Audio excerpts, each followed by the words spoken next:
আসসালামু আলাইকুম everyone, welcome back to my video. আজকে আপনাদের সাথে আমি একদমই অন্যরকমভাবে একটা নাস্তার রেসিপি শেয়ার করব। আমাদের সবার বাসায় কিন্তু মুড়ি থাকে, আর মুড়িগুলো যদি অনেক দিন হয়ে যায় তাহলে কিন্তু একটু নরম হয়ে যায় আর একটু নষ্ট টাইপের হয়ে যায়। তো ওই মুড়িগুলো কিন্তু কেউ খেতে চায় না। তো আজকে আমি সেই নরম হয়ে যাওয়া বা নষ্ট হয়ে যাওয়া মুড়ি দিয়ে একটা মজাদার স্ন্যাক্স রেসিপি শেয়ার করব। তো চলুন ভিডিওতে যাওয়া যাক। এটা বানানোর জন্য প্রথমে আমি একটা বড় বোল নিয়ে নিচ্ছি এবং তার মধ্যে নিয়ে নিব মুড়ি। এখানের মধ্যে আমি 2 কাপের মতো মুড়ি নিয়েছি, পছন্দ অনুযায়ী বাড়িয়ে কমিয়ে নিতে পারেন। তারপর দিয়ে দিচ্ছি একটা টমেটো কুচি, একটা পেঁয়াজ কুচি, কয়েকটা কাঁচামরিচ কুচি, সামান্য একটু দিয়ে দিচ্ছি ধনেপাতা কুচি, সাথে দিয়ে দিব একটা ডিম।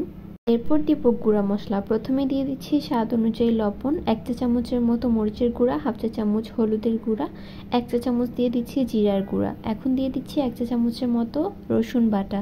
তো সব কিছুকে খুব ভালো মতো মিশিয়ে নিতে হবে। যেহেতু এখানে ডিম দেওয়া হয়েছে, তো মুড়িটা কিন্তু খুব সহজেই নেতিয়ে যাবে বা নরম হয়ে যাবে।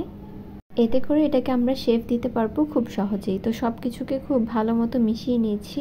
এ পর্যায়ে খুব সুন্দর একটা গ্রান পাবেন। এখন এর মধ্যে দিয়ে দিচ্ছি 1/2 কাপের মতো বেসন। আপনারা চাইলে এখানে চালের গুঁড়া বা ময়দাও দিতে পারেন, তবে আমি আজকে বেসন দিয়েই করছি। সব কিছু খুব ভালো মতো বেসনের সাথে মিশিয়ে নিতে হবে।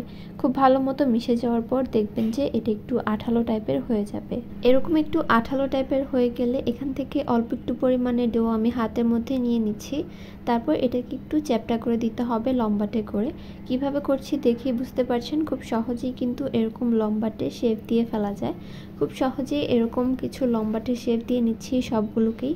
আপনারা চাইলে পছন্দ অনুযায়ী গোল, চ্যাপ্টা, বাঁকা যে কোনো ধরনের করতে পারেন। তো এখন এগুলোকে আমি ভেজে নিব। তার জন্য চুলায় একটা প্যান বসিয়ে তেলটা ভালো মতো গরম করে তারপর একটা একটা করে নাস্তাগুলো দিয়ে দিচ্ছি।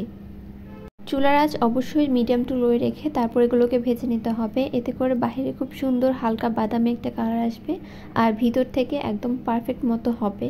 তো একটা পাশ যখন একটু কালার চলে আসবে, এগুলোকে আমি উল্টিয়ে দিচ্ছি। মিডিয়াম টু লো আছে একটু সময় নিয়ে ভাজলে এই নাস্তাগুলো খুব সুন্দর ক্রিস্পি হয়। এতে করে খেতেও কিন্তু অনেক বেশি মজার হয়ে থাকে। সসের সাথে চাইলে পরিবেশন করতে পারেন, সেটা খেতে আরও বেশি মজার হয়ে থাকে। তো সবগুলোকে আমি উল্টিয়ে পাল্টিয়ে ভেজে নিচ্ছি। যখন এরকম বাদামি রং চলে আসবে তখন তেলটা খুব ভালো মতো ছেঁকে তারপর আমি চুলা থেকে নামিয়ে নিচ্ছি।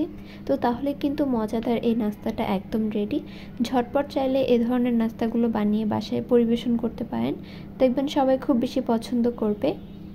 এই নাস্তাটা খেতেও কিন্তু অনেক বেশি মজার ছিল, একদম ইউনিক একটা নাস্তা। কাউকে খাওয়ালে বুঝতেই পারবে না যে এটা মুড়ি দিয়ে বানানো হয়েছে, এতটাই মজার হয় এই নাস্তাটা। তো আমার আজকের ভিডিওটি ছিল এই পর্যন্তই। ভিডিওটি কেমন লেগেছে কমেন্টে জানাবেন। দেখা হবে পরবর্তী কোনো ভিডিওতে। আল্লাহ হাফেজ।